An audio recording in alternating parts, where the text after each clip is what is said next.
thank you for introduction, and thank you for, especially to Kivan for such a nice introduction to trapped ions. So I can skip a lot of introductory slides and go straight to the results because Kivan already explained how everything works. So my name is Dmitry Mazukevich. I'm from the National University of Singapore, and I'm going to talk today about the hybrid quantum processors with spin and motional states of trapped ions. So we will try to see what is possible if, in addition to the motion of the ions, right, we can also couple them to spin and make some kind of hybrid quantum computation scheme. Okay, as you already learned from the talk of Kivan, trapped ions are amazing. So they live in the trap for several days, weeks, or even months. We have very good control over external, both internal and motional states of the ions. So the ions live in the pole traps for a long time, and they're very well isolated from environment. If you want to isolate, your shield from all the electric and magnetic field, and you have a very long coherence time for the internal states of the ions. Like in one of the experiments, I believe, of Kivan, the internal state of the ion lived for like dozens of minutes. So because of all these properties, this is one of the leading platforms for all kinds of precision measurements and also for quantum computation. And typical quantum computers based on trapped ions, they store and process quantum information encoded in the internal states of the ions, in the spins of the ions. And then the motion of the ions is used to basically connect the spins together and implement 2-qubit gates and make these ions talk to each other. But if you look at this picture closer, and we all should probably thank Rainer Blatt for making this nice picture of the motional mode so that we all can show them to you. So if you look at this quantum states and the Hilbert space of trapped ion system, you will see that, as you add one more ion in the trap, you add one more two-dimensional system. So for n ions, your Hilbert space, which is basically of internal states of qubits, is 2 to the power of n. But if you look at the motional state, for every ion that you add to your system, you add 3 motional modes. So you get basically infinity to the power of 3n motional mode, because each mode corresponds to a state of harmonic oscillator. So if we can use this large Hilbert space of the motional modes for some kind of quantum information processing, well, we expect,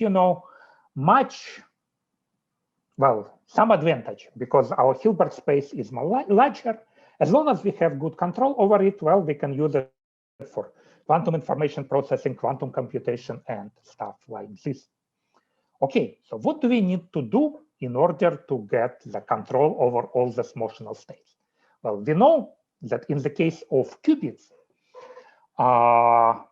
if you want to build a quantum computer based on trapped ions or anything like qubit-based quantum computer, all we need to do is to implement arbitrary single qubit rotation and some kind of 2-qubit operation. For example, a C0 gate, some kind of entangling 2-qubit operation. For example, a C0 gate. And any unitary transformation you want to, you can possibly imagine with your ions can be decomposed in terms of single ion gates and these 2 qubit gates. Okay, now we have states of harmonic oscillators. What kind of operations we need to do to have complete control over this states? Well, turns out the similar theorem actually exists for continuous variable. And in order to have complete control over the motional states over coherent oscillation, you need to have a set of Gaussian operations, which basically take a Gaussian state and transform them into another Gaussian state, like displacement, rotation, squeezing, and beam splitter. And in addition to those, you need some kind of nonlinear gate that takes a Gaussian state and produce some state which is not Gaussian, for example, that has a negative Wigner function or something like this. And if you have this nonlinear interaction, you can basically implement an arbitrary unitary transform of the set of harmonic oscillator, right? So what kind of nonlinear gates will work? Well, one of the ways to introduce the nonlinearity in our system is to have basically an interaction which are higher order in annihilation or creation operator. In optics, people like to use this cubic nonlinearity, a to the power of 3, which is universal. But in fact, any interaction that has more than 2 annihilation and creation operator will work and will make, a gate which kind of makes this quantum computation universal. Another way to introduce, and this interaction, well, can be achieved if we make a motion of our ions in the trap anharmonic, if we manage to introduce some anharmonicity. Another way to achieve, to introduce a nonlinearity in our system is by coupling the motion of the ion to spin. We can use James Cumming Hamiltonian, or we can use something like control beam splitter that I wrote here. And here, nonlinearity will come from the coupling from between motion and two-level system and spin, which is nonlinear. In the remaining part of the talk, I will show you how to make this kind of nonlinear interactions in the case of trapped ions. Okay, let's start with anharmonicity. So how can we introduce anharmonicity in the trapped ion system? The typical ion trap that Kivan and me showed you, well, it has, it's quite big. It has dimensions which are on the order of millimeters or fraction of the millimeters. So the ions in the ground state of motion moves basically a nanometer. If you cool dozens of nanometers, if you cool them close to the ground state. So at this length scale, like tens of the nanometers, the trapping potential is harmonic. It doesn't really see the anharmonicity from the trapping, from the trap. But if you put more than one ion in the trap, if you put 2 ions, well, the ions start interacting with each other through the mutual Coulomb potential, through the mutual Coulomb repulsion. And since the ions are quite close to each other, you can, when you put several ions in the trap, they are the separation between the ions is on the order of 5 to 10 micrometers, which is already comparable to the amplitude of the ion motion. Well, you can actually generate substantial, the ions will see substantial anharmonicity in the trap.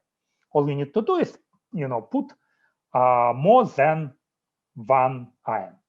It's actually, all these calculations were done quite long time ago by, I guess, Schmidt-Kahler and his collects. And the idea is, well, you write down the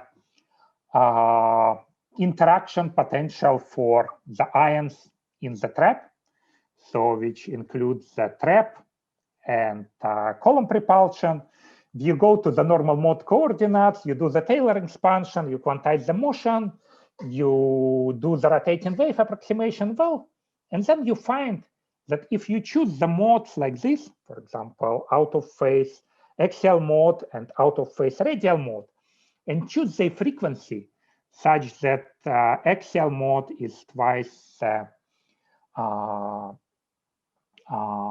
radial mode frequency, you'll find that, well, these two modes of motion will be connected by Hamiltonian, which looks like this, which looks to those who are familiar with quantum optics as a degenerate parametric amplifier or a degenerate parametric oscillator.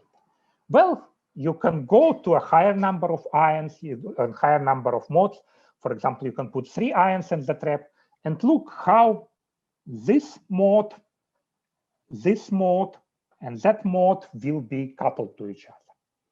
And you find that indeed, if you choose these resonance conditions, if you choose that frequency of one mode is equal to the sum of the frequencies of 2 other modes, well, the 3 modes will be coupled by the Hamiltonian, by this trilinear Hamiltonian that we usually use to describe the parametric down conversion process. And surprisingly, this coupling is quite strong. So for the trap frequency, for the typical trap frequency that we have on the order of megahertz, this coupling constant is on the order of a few kilohertz. And since our coherence time of the motional modes is quite high, we should be able to observe this coupling experimentally. So we, in order to do it, we build a simple experimental setup. So we trap 2 or 3 ions in the ion trap. And since we don't want additional complications from interacting with our laser beams with 2 or 3 ions, we just pump all of the ions except for one to the metastable dark state. So we have only 1 ion which is interacting with our laser beam. So we have a set of the Raman lasers or 3 Raman beams that basically allows us to address this motional modes both in axial and in radial direction. We can drive the carrier and sideband transition, do the displacement, apply the force to the ion using the dipole force using the laser beams, and basically control everything about the ions and also detect the phonons in our modes in the same way, basically, as Keyvan already explained. Okay, so let's see whether these interactions are possible. And let's start whether it's possible actually to observe this nonlinear interaction. And let's start with the simple experiment where we just started with cooling everything to the ground state. And then we add 1 or 2 phonons to the low frequency mode of the ions. So we add 1 phonon, we bring this frequency on resonance because our setup has this way to adjust, the DC voltages on our trap electrons, so we can actually adjust this trapping potential a little bit in the real time. And we bring it on resonance, we wait for some time, we bring it off resonance, and we analyze, we see, we try to see how, whether we have any excitation in any of the motional. Okay, if we added 1 phonon in mode B, we see nothing happens. The phonon remains in mode B. Well, because this coupling, couples 2 phonons to 1 phonon. So 1 phonon has nowhere to go. But if we add more phonons to the trap, let's say if we add 2 phonons to mode B, you find that, well, you start seeing exchange of energy once you bring this, once you satisfy this resonance condition. So indeed, 2 phonons in one mode are converted to 1 phonon in the other mode. And these oscillations go back and forth, back and forth, back and forth for quite some time. Okay, so we can implement the nonlinear interaction between the modes of the ion trap. And we can see exchange of energies between this mode. Okay, so what happens if we don't, if we detune these modes from the resonance condition? You know, so we want to detune these modes a little bit, and okay, if we detune, the exchange of energies basically is almost impossible. But these modes, you know, they still interact with each other, and this interaction actually manifests itself as a shift of one mode frequency conditioned on the number of phonons in the other mode. So it's a cross-care effect, right? So it's quite difficult to see this cross-care effect in optics, but here with phonons, we can see it on the level of single motional quanta. Indeed, we prepare, let's say, 0, 1, 2, 3, 4, 5, and up to 10 phonons in one mode, and we measure the frequency shift of the other mode. We see, well, the frequency shifts, this is indeed shifted, and the peaks are very well resolved.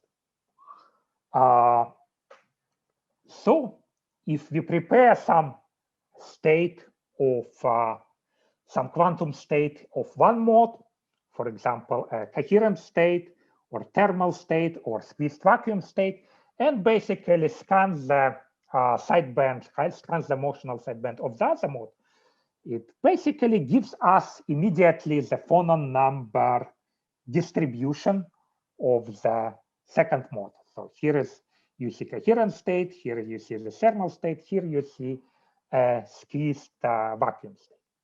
Very cool. Okay, so let's go to the 2-3 modes, right? And 3-mode interaction that I'll show you, the trilinear Hamiltonian, is basically Hamiltonian that everybody who do the parametric down conversion in optics use in order to produce the entangled photon pairs. You have the pump field, which is mode A, and you have the signal and idler field, which is modes B and C. You send one phonon, you send basically field here, and sometimes in optics, you have a signal and idler photon pairs coming out of your nonlinear crystal. If you do it with trapped ions using our Coulomb-induced anharmonic interaction, well, you can basically implement this parametric down conversion process in completely different regime, where you send a single phonon to the nonlinear to our nonlinear interaction, and this single phonon basically is split into signal in idler, and then it's recombined back into your pump phonon and goes to signal and idler and goes back and forth, back and forth, back and forth for quite some time. And I should thank Kivan probably for showing this result already to you and presented it on his during his talk. So this oscillation goes back and forth for a long time, and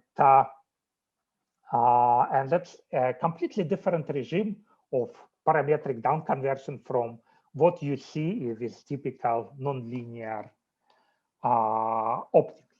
Well, you can do a lot of things with this kind of interaction. You can implement, I don't know, simulate the James Cummins model or simulate the information paradox in the black holes.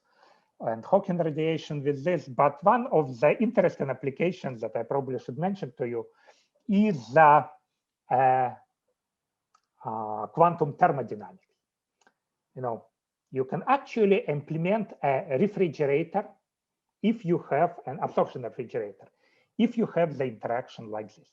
So absorption refrigerator is a very old device that was invented 150 years ago by Ferdinand Carré and improved by many people, including Einstein and his collaborator Lizard.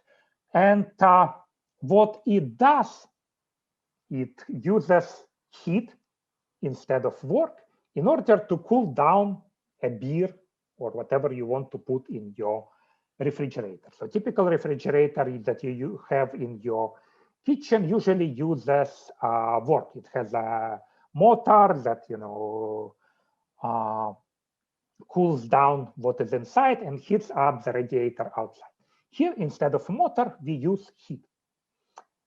And if you want to make it, if you want to implement it with ions, well, you need this nonlinear interaction like this, which is actually typical for all the heat machines. So all the heat machines require nonlinearity. So how does it work? If you have this trilinear interaction like this, so imagine that everything is in equilibrium. You start heating up this work mode W.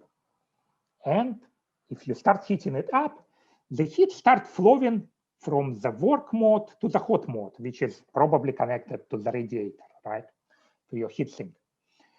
And, but if these modes are interacting like this, that every time the quanta of energy, goes from work mode to hot mode, another quanta of energy has to be subtracted from the cold mode.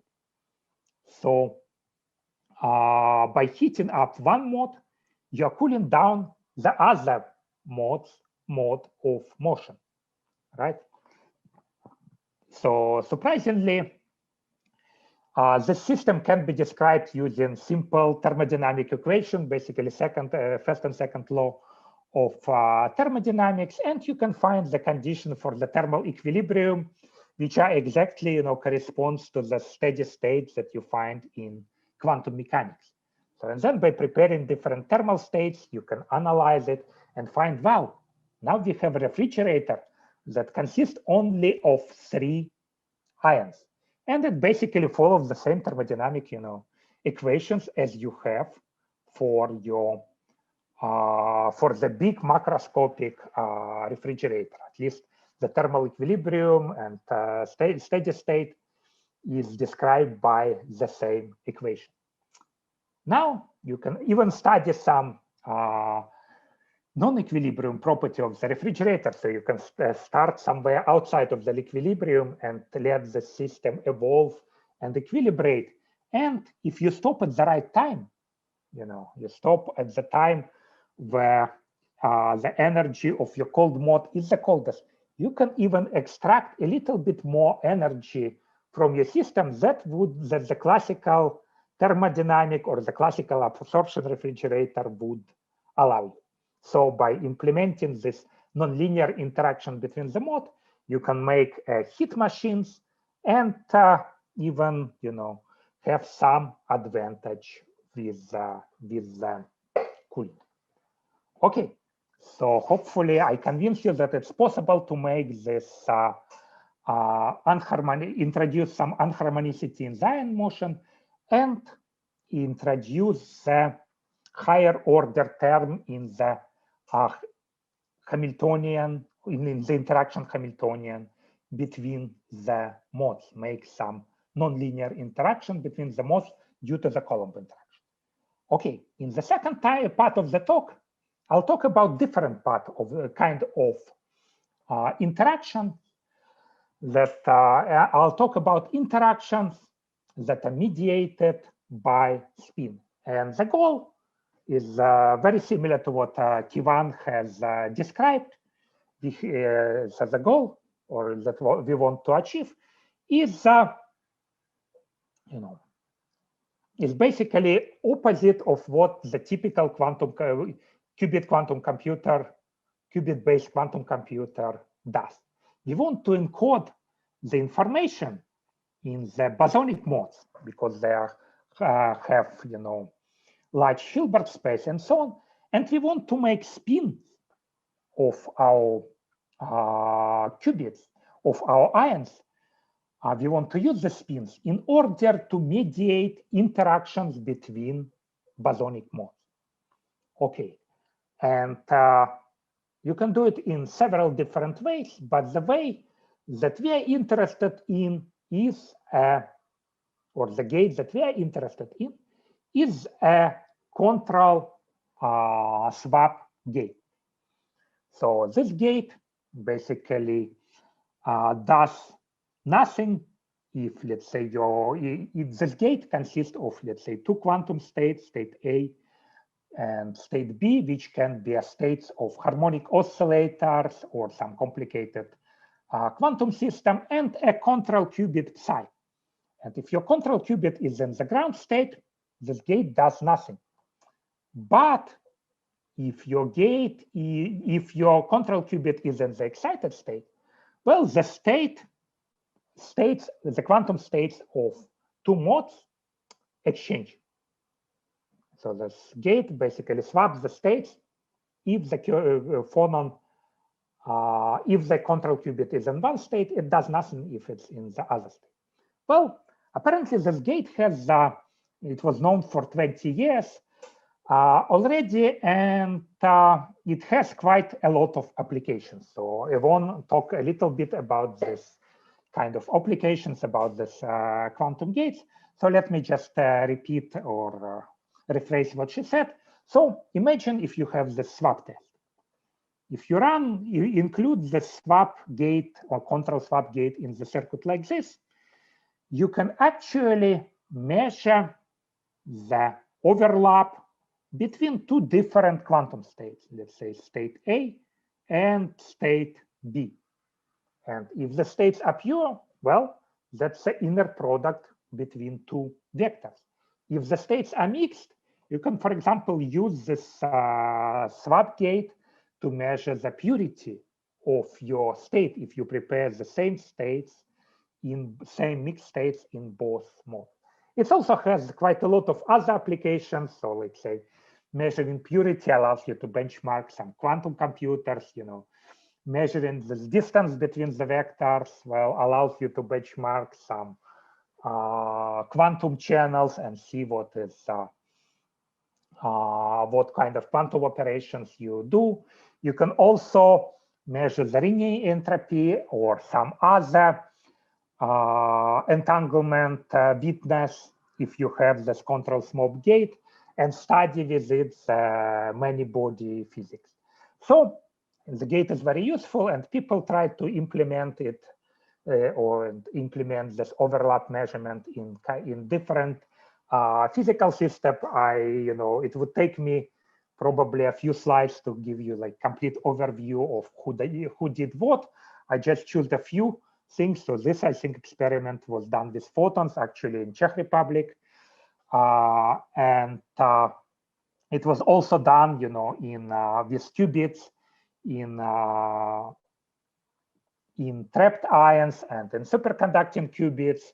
But, if you want to decompose this qubits, this 3-qubit gate into a set of 2-qubit gate, as Yvonne already pointed out, it's quite difficult. I mean, for example, in this ion trap work, they had, I think, they needed 7 2-qubit gates and I think 11 single-qubit gates just to implement a Fredkin gate with 3 qubits. So the superconducting qubits, you still need quite a lot of like 4 CNOT gates and quite a lot of single qubit gates to implement it properly. So most of these experiments were done experiments using this control swap gates, but done using the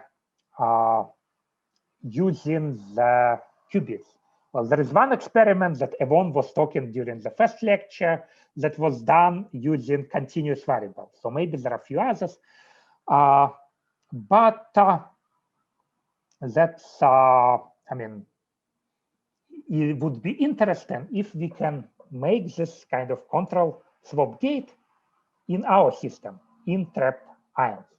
How can we do it? Okay, so our tools here are motional sidebands, right? So Kivan already was talking to introduce this motional sidebands to you. So imagine we have the qubit, we have a single ion in the trap. And what we do, we shine two Raman beams, R1 and R2 from two different directions. So if the detuning between these two beams corresponds to the energy difference between the internal states of the ion, then we will drive the carrier transition that just flips the spin of the ion and does almost nothing to the motional state. But if we detune this, one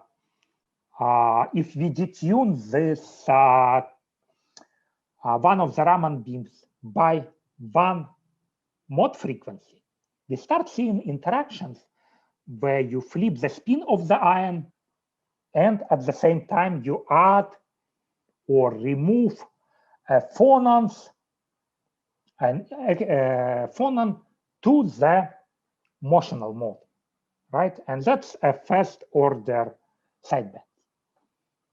Okay, now, in addition to the first order sideband, if you look carefully at this motional spectra, you see these tiny peaks, right? That corresponds to the process, to the second order sidebands.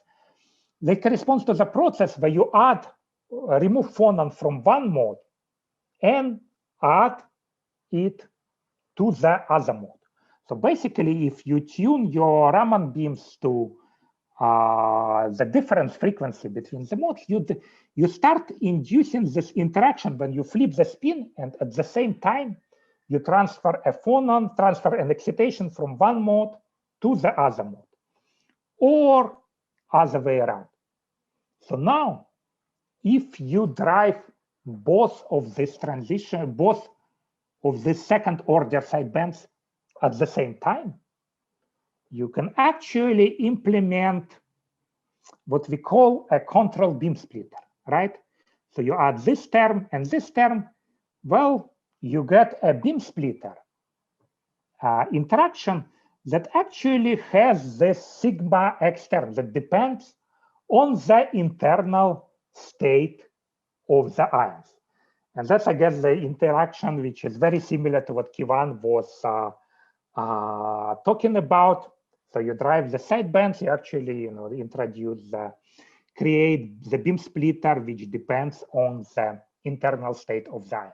So if you pump or prepare the ions in eigenstate of this operator, well, it's basically just a normal beam splitter. But you can actually exploit the spin dependence to do quite a lot of interesting things, and I will talk about it later.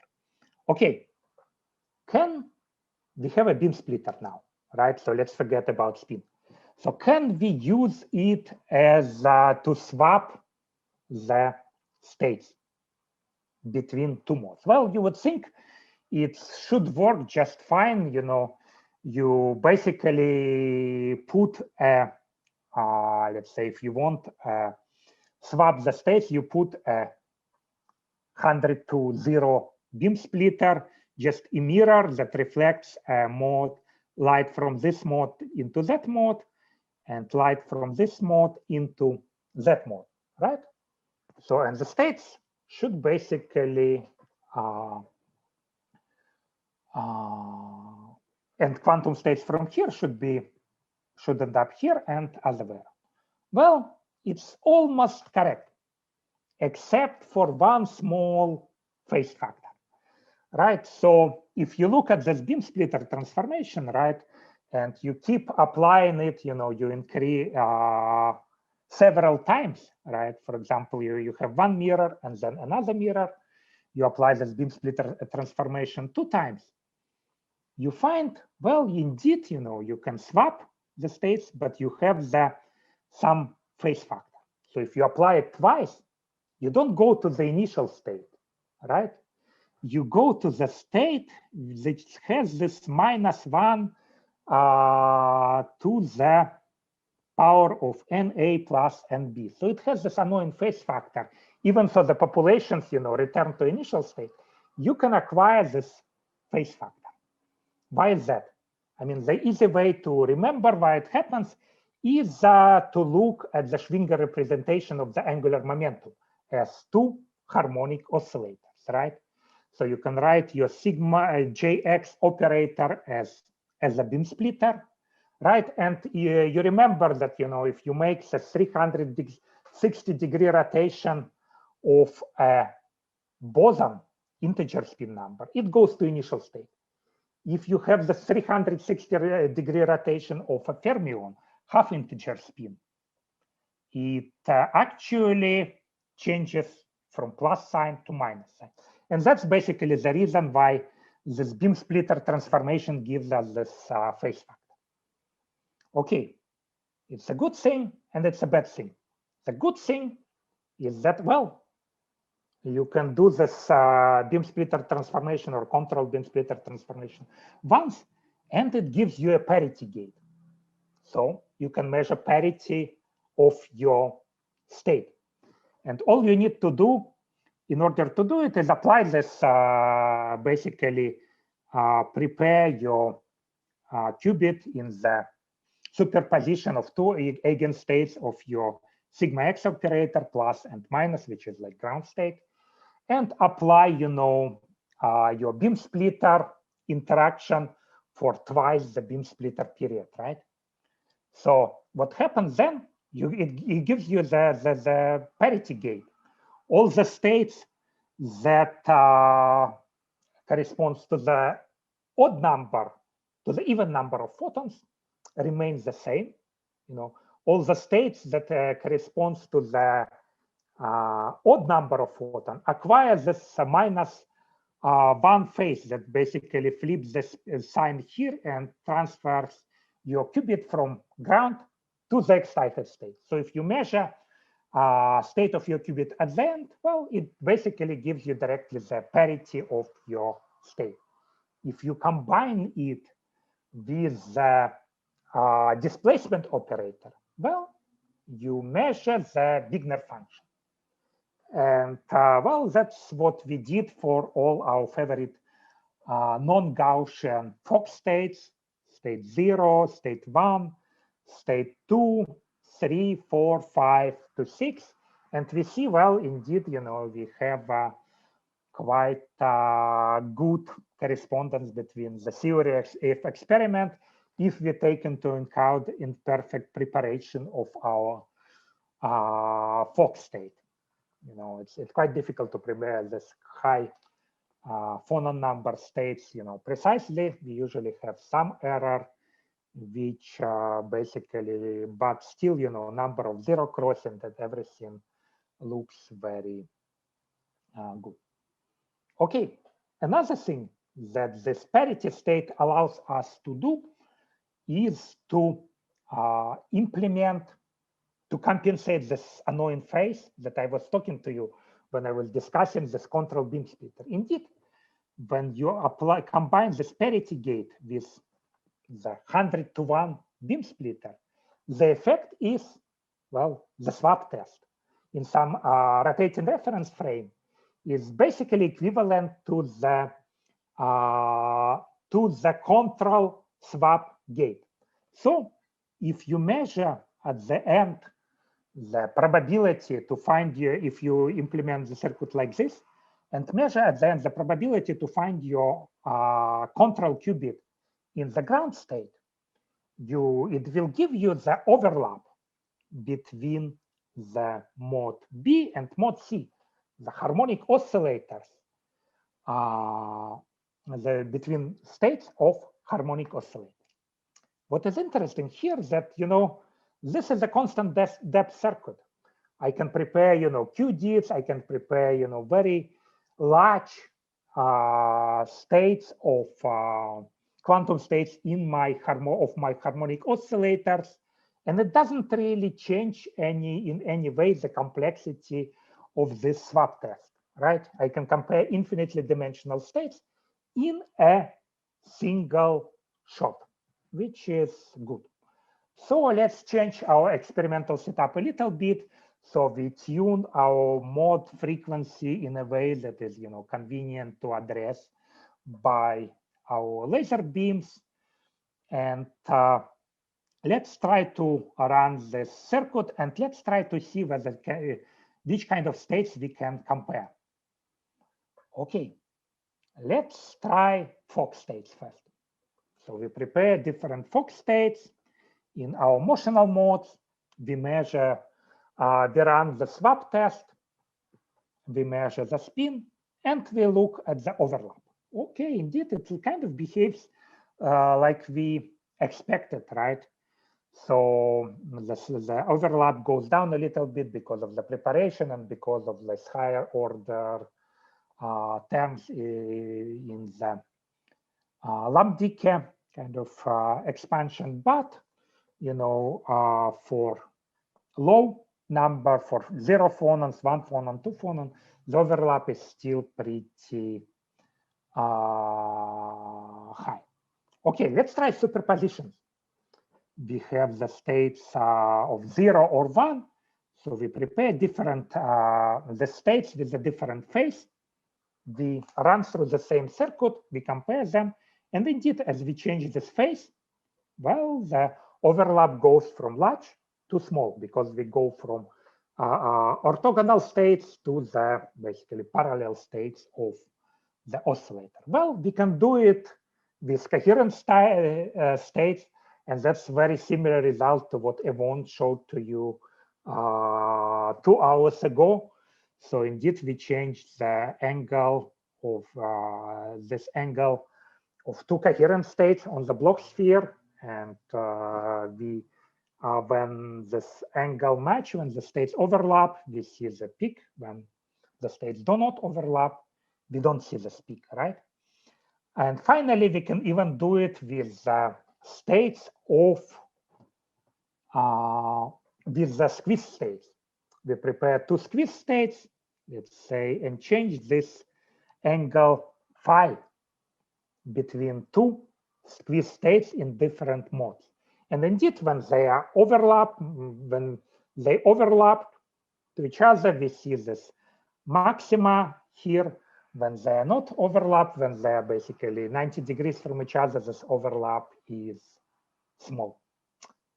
Okay, what else can we do with this state, with our swap test? Well, one idea that we have, or one thing that we can do, is to measure, is to use our swap test to multiply classical vectors, or to measure, to calculate the scalar product between 2 classical vectors. Indeed, if you encode these classical vectors into quantum states using this amplitude encoding, we can simply measure the overlap between the 2 quantum states, and it gives us the inner product of 2 vectors, inner product of the amplitudes with this of the quantum states, which we use to encode this vector. Well, we can actually do it a little bit faster than the classical computer allows us. Because if you want to do this operation on the classical computer, you need, well, multiply n numbers, so it's n operations. For us, it's basically a single operation. It doesn't really depend how long is the vector is, as long as we can control this quantum state. Of course, it would be nice if you to also be able to prepare arbitrary states of our harmonic oscillator, but fortunately, the law and Eberle long time ago figured out the algorithm how to do it if you have James-Cummins type interaction between the spin and motion.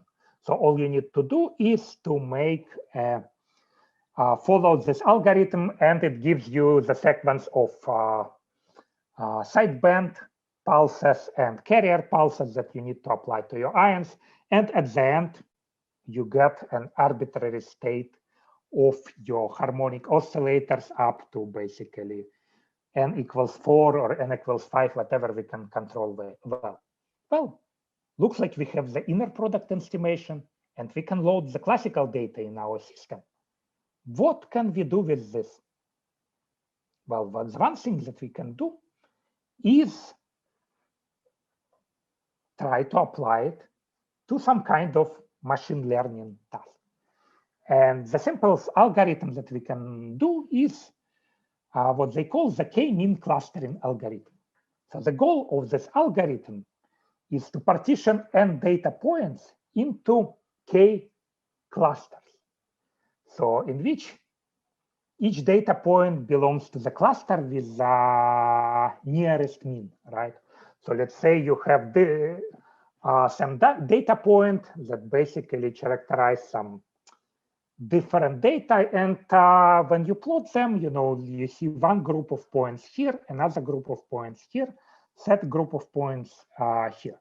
So this k-means clustering algorithm basically will find this group of points and classify it based on how similar they are to each other. Okay, the algorithm is quite simple. So we need k centroid vectors. And at the first step, we assign this our data points to the cluster with the which has the nearest centroid. Let's say if this data point is close to some centroid here, so we assign it to that cluster.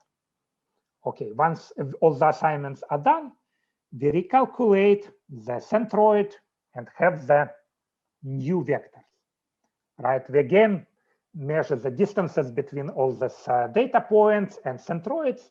We find, okay, we classify them based on which points is closer to what, and we repeat the process until nothing is changed. In this case, our algorithm converges. Okay, since we have quantum computer, we don't want to use classical data. We want to classify quantum data, like the states of the harmonic oscillators that you can easily prepare in the single shot. So we have as our data different quantum states: coherent state, squeezed vacuum state, and superposition of Fock states. So, and our goal is to throw the states to the algorithm and classify them according to this properties. So we use the swap test to estimate the distance between vector, and of course, we prepare this centroid state using this law Eberle algorithm, and so on and so on and so on. So indeed, when we run our algorithm on that quantum data, when we run it on the states, our algorithm, well, actually converges after 4 steps. And all the states, even so we started with some random states of our centroids, so eventually they converge in a way that one of the centroids is close to all the coherent states, the other is close to all the squeezed states, the third one is close to like 0 plus 1 that has the largest overlap with 0 plus 1, and indeed all the states are correctly classified. And if you want, I mean, this is like 5-dimensional space. So here I plot, the projection of all the states on this 2-dimensional hyperplane corresponding to the different states. And as you see, this is evolution of our centroid vector. Eventually, they are they do converge, and they classify all the states correctly. Okay, so what can we do once all the states are correctly classified? Well, we learned that they belong to the 3 different clusters. We can throw some unknown state and try to classify it using another machine learning algorithm, which is like k-nearest neighbor algorithm. So what this algorithm does, it basically assigns the unknown state to the clusters based on how close it is to all the elements of this clusters, right? So for example, we have some state that we throw into our, some unknown state that we throw to this, that we give to this algorithm. So this algorithm estimates the overlap between this state or the distance between this state and all the other states. So it takes, so total there were 15 states. So we measure all the overlaps. We choose 7 states with the largest overlap, and we look how many of those 7 states belongs to, let's say, this cluster, which corresponds to all the coherent state. Okay, so if we throw coherent state, which was not originally in the set, it still classifies it as a coherent state. If we throw the squeeze state, it classifies it as a squeeze state. We saw some superposition state, it classifies it as a superposition state. And if we throw something that has no, which looks completely crazy, some crazy superposition of coherent, squeezed, and